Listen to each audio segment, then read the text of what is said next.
샬롬, 안녕하세요. 오늘은 베드로후서 2장 하겠습니다. 2장의 내용은 이단 거짓 선지자들에 대한 경고에 대한 내용입니다.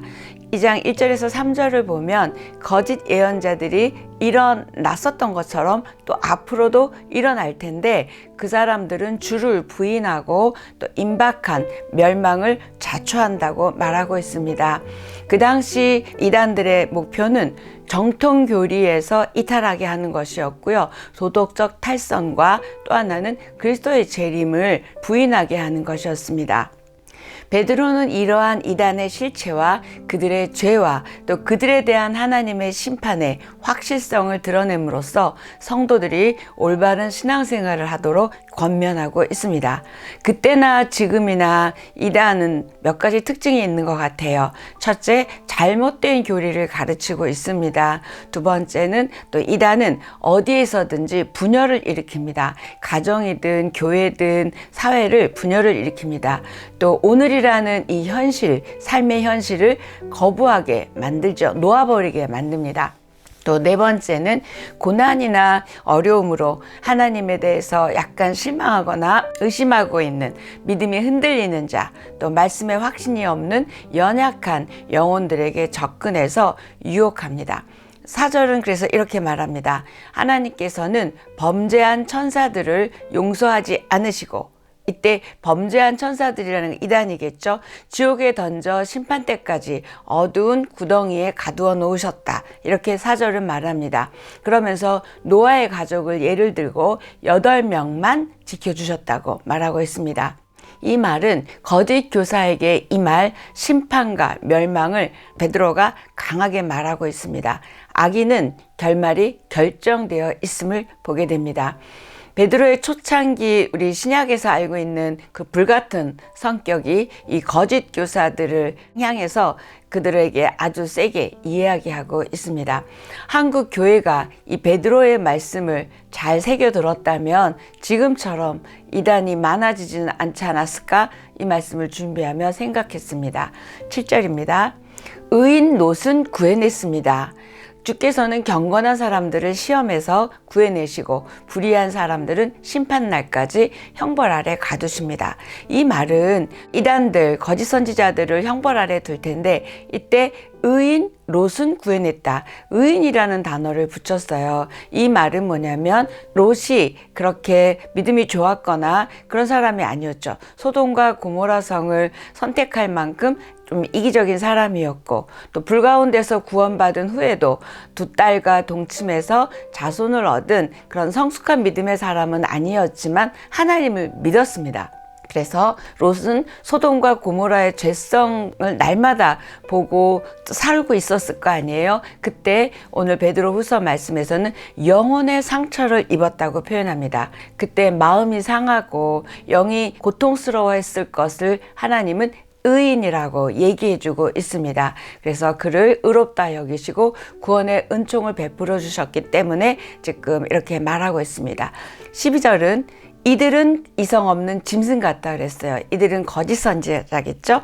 이성 없는 짐승, 동물, 다시 말하면 영적 무지를 의미합니다. 또 탐욕에 연단된 마음을 가졌다라는 건 굉장히 탐심으로 가득 찼죠.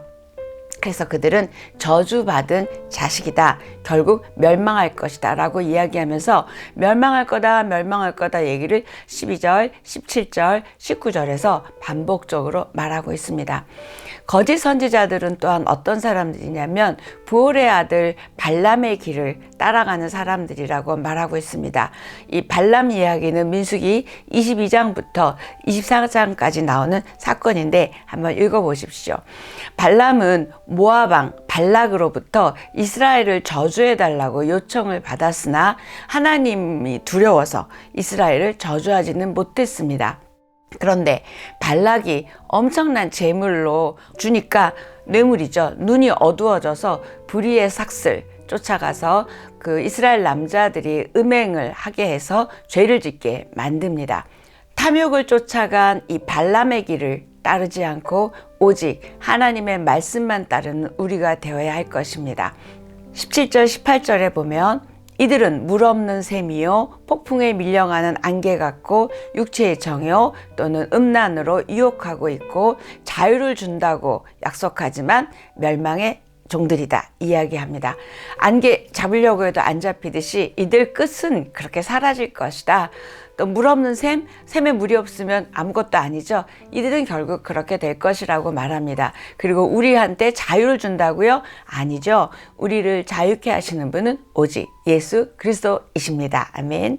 21절에 보면 그들이 의의 길을 알고도 자기들이 받은 거룩한 명령을 저버린다면 차라리 이보다 알지 못하는 편이 그들에게 더 나을 것이다 라고 말하고 있습니다. 이 말은 뭐냐면 예수를 믿은 자들에게 지금 이단이 접근하잖아요. 그래서 예수를 알아요. 복음도 아는데 그 거룩한 하나님의 말씀을 버리고 이단을 쫓아간다면 처음에 하나님 알지 못했던 게 더 차라리 나을 만큼 저주와 멸망을 받을 것이라고 강하게 베드로가 이야기하고 있습니다.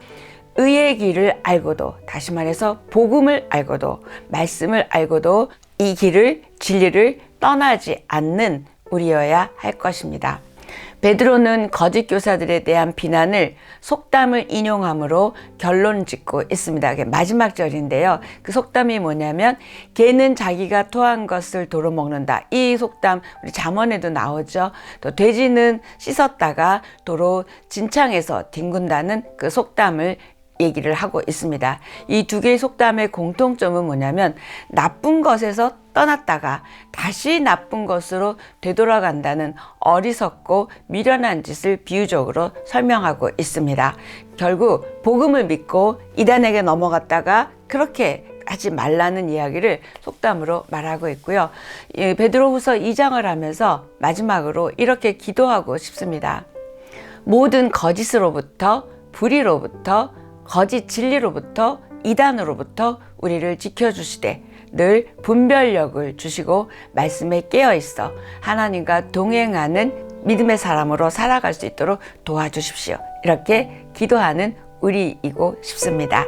오늘 여기까지 하겠습니다.